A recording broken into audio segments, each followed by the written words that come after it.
మరి అందులో కూడా పర్టికులర్గా ఈవేళ క్యాబినెట్లో కూడా కొన్ని విషయాలు కూడా అంటే రాజకీయ పరంగా కూడా కొన్ని రాష్ట్రంలో జరుగుతున్నటువంటి అంశాలను కూడా కొంత డిస్కషన్ కూడా అందులో పర్టికులర్గా ఏదైతే ఇప్పుడు ఈ రాష్ట్రంలో ఉన్నటువంటి ఏదైతే ప్రతిపక్ష అనడానికి కూడా హోదా లేదు, అటువంటి వ్యక్తి మళ్ళీ మతాల మధ్య, కులాల మధ్య, ప్రాంతాల మధ్య ఏదైతే చిచ్చు పెట్టాలని అంటే గత 5 సంవత్సరాలు విధ్వంసంతో 20 సంవత్సరాలు రాష్ట్రాన్ని వెనక్కి తీసుకుపోతే మళ్ళీ ఈరోజు చంద్రబాబు నాయుడు గారు, పవన్ కళ్యాణ్ గారు, ఇవాళ నరేంద్ర మోడీ గారి సహకారంతో ఈ రాష్ట్రాన్ని మళ్ళీ అభివృద్ధి పదంలో నడిపించడానికి ప్రయత్నం చేస్తూ ఉంటే ఎదురవుతున్నటువంటి ఏదైతే మరి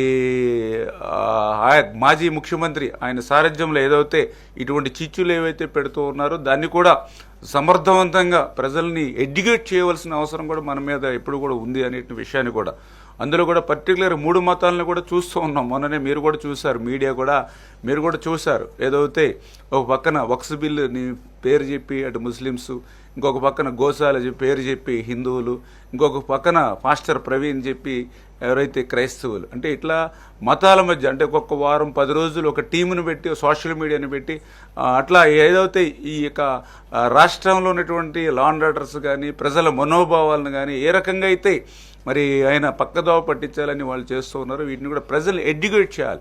అంటే గతంలో ఏదో వైసీపీ మంత్రులు, వైసీపీ నాయకులు మాదిరిగా బూతులతోటో, తిట్లతోటో, దండకాలతోటో కాదు, మనం ప్రజల్ని ఎడ్యుకేట్ చేసి ప్రజల్లో ఒక అవేర్నెస్ అనేది మనం క్రియేట్ చేయాలనేది కూడా వాస్తవంగా కూడా మేము కూడా భావించడం జరిగింది. ఎందుకంటే మీ అందరికి కూడా తెలుసు ఏదైతే వక్స్ బిల్, మరి ఆ రోజు రాజ్యసభలో వక్స్ బిల్కి అనుకూలంగా ఓటేసి బయటకు వచ్చి మళ్ళీ నేను వ్యతిరేకిస్తున్నానని చెప్పి ఇవాళ సుప్రీంకోర్టుకి అంటే మొన్న కూడా నేను ఎవరైతే ఢిల్లీలో ఉన్న మిత్రులు కూడా చెప్తున్నారు, అసలు భారతదేశ పార్లమెంటు చరిత్రలో ఓట్లు వేసిన తర్వాత విప్పు జారీ చేయడం అనేది మొట్టమొదటిసారిగా మొన్న వైఎస్ఆర్సీపీ పార్టీని చూసాము. ఇట్లా డబుల్ స్టాండింగ్ అంటే డబుల్ స్టాండ్ రాజకీయం అనేది మన ఆంధ్రప్రదేశ్లో తెలుసు మనకి.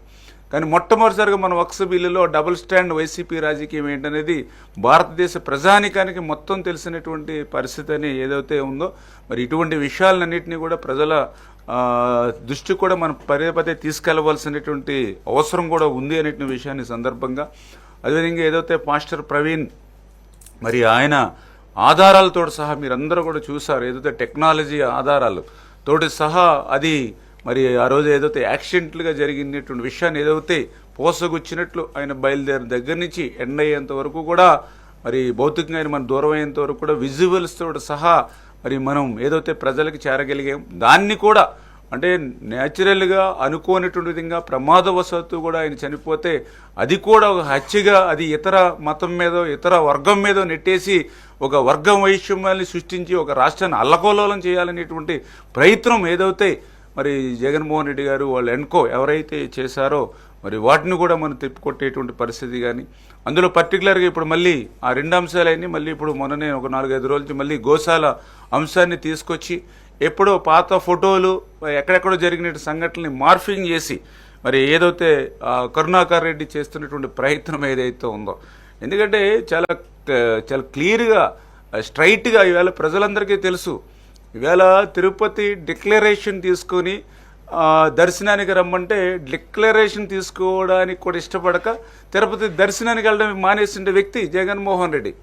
మరి నిన్ననే చూసాం మన ఏదైతే ఉప ముఖ్యమంత్రి మరి పవన్ కళ్యాణ్ గారి సతీమణి డిక్లరేషన్ మీద సంతకం పెట్టి ఆవిడ ఏదైతే ఆలయానికి వెళ్ళినటువంటి పరిస్థితి, తలనీలాలు కూడా నిన్న ఇచ్చినటువంటి పరిస్థితి, 17 లక్షల రూపాయలు ఏదైతే అన్న దానానికి విరాళంగా ఇచ్చినటువంటి పరిస్థితి. అంటే ఎంత డిఫరెన్స్ ఉందో చూడండి ఒకరికి.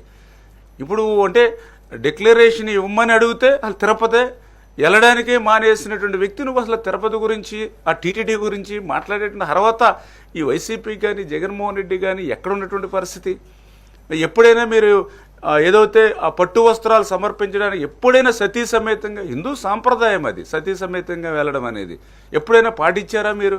అటువంటి వాళ్ళు మీరు టీటీడీ గురించి మాట్లాడడం, అటువంటి వాళ్ళు తిరుపతి గురించి మాట్లాడడం, అటువంటి వారు హిందువుల గురించి మాట్లాడడం. మీ కరుణాకర్ రెడ్డి మాట్లాడుతూ ఉంటాడు. ఎవరు ఈ కరుణాకర్ రెడ్డి? పూర్తిగా నాస్తికుడు, దేవుడిని నమ్మను అన్నటువంటి వ్యక్తి కరుణాకర్ రెడ్డి. ఆయన చరిత్ర ఎవరికి తెలియదు. మరి ఆయన మ్యారేజ్, వాళ్ళ పిల్లల మ్యారేజ్ ఏ సాంప్రదాయం ప్రకారం చేశాడు?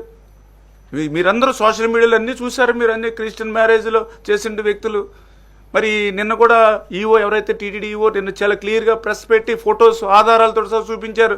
5 సంవత్సరాల వైసీపీ పాలనలో ఏ రకంగా గోశాలలో మరి ఆ రోజు ఆ గోమాతలు చనిపోవడం కానీ, సరిగ్గా ఆ గోమాతలకు వేసేటువంటి పశు దానాన్ని కూడా గత వైసీపీ నాయకులు ప్రభుత్వాలు ఏ రకంగా దోపిడీ చేశారో ఆ రోజు చూసినటువంటి పరిస్థితి. మరి అటువంటి వ్యక్తులు కూడా ఈరోజు మరి ఇటువంటి తిరుపతి గురించి, పవిత్రమైనటువంటి టీటీడీ గురించి మాట్లాడడం అనంటే ఇది కేవలం మతాల మధ్య, కులాల మధ్య, ప్రాంతాల మధ్య ఈ రకంగా రాజేసేటువంటి కార్యక్రమం ఏదైతే వైసీపీ చేస్తూ ఉందో మరి దాన్ని అన్నింటినీ కూడా ఎప్పటికప్పుడు ప్రజల్ని ఎడ్యుకేట్ చేసి ప్రజల్ని తిప్పికొట్టాలనేటువంటి ఆలోచనతోటే మరి ఈరోజు ప్రభుత్వం పనిచేయాలనేది.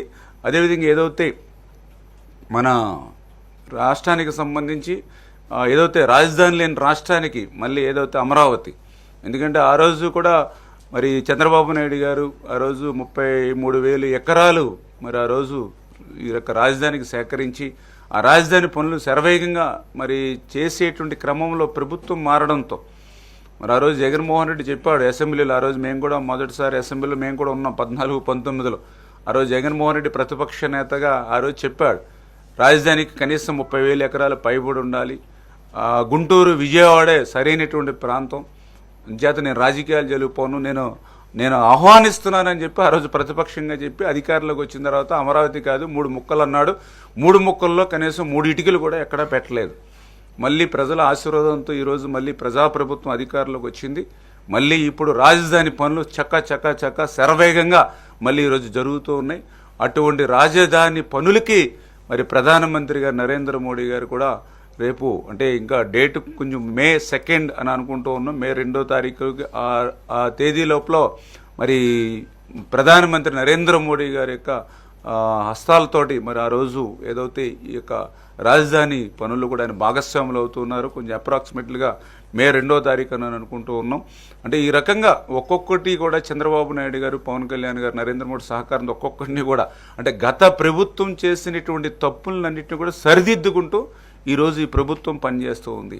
అదేవిధంగా ఏదైతే P4, ఎందుకంటే ఈ పేదరిక నిర్మూలన ఏదైతే చంద్రబాబు నాయుడు గారి ఆశయం ఏదైతే ఉందో ఆ P4ను కూడా మరింత బలంగా ప్రజల్లోకి తీసుకెళ్లేటువంటి విధంగా, అందులో ముఖ్యంగా ఎవరైతే మంత్రులు ఉన్నారో, ఎమ్మెల్యేలు ఉన్నారో వాళ్ళు కూడా ఆ P4ని ఓన్ చేసుకునేటువంటి విధంగా కూడా ముందుకెళ్లాలనేటువంటి ఇట్లా ఏదైతే మరి ఈ యొక్క బిల్ ఏదైతే ఈ యొక్క క్యాబినెట్లో ఈ యొక్క అనేక అంశాలను ఆమోదించడం అనేది కాకుండా ఈ యొక్క రాష్ట్రాన్ని ప్రగతి పదంలో నడిపించుకోవడానికి రేపు భవిష్యత్తులో 2047 విజన్ మనం ఏదైతే భావితరాలకి భవిష్యత్ తరాలకి ఈ యొక్క తెలుగు జాతిని మళ్ళీ అగ్రస్థానంలో నిలపాలనేటువంటి ప్రక్రియలో మనం పొలిటికల్ గవర్నెన్స్ కూడా ఎట్లా సోషల్ ఇంజనీరింగ్ అన్ని చేసుకుంటే ఎట్లా అలాని అన్నిటి మీద కూడా ఈరోజు డిస్కషన్ జరిగిందని చెప్పి మీ ద్వారా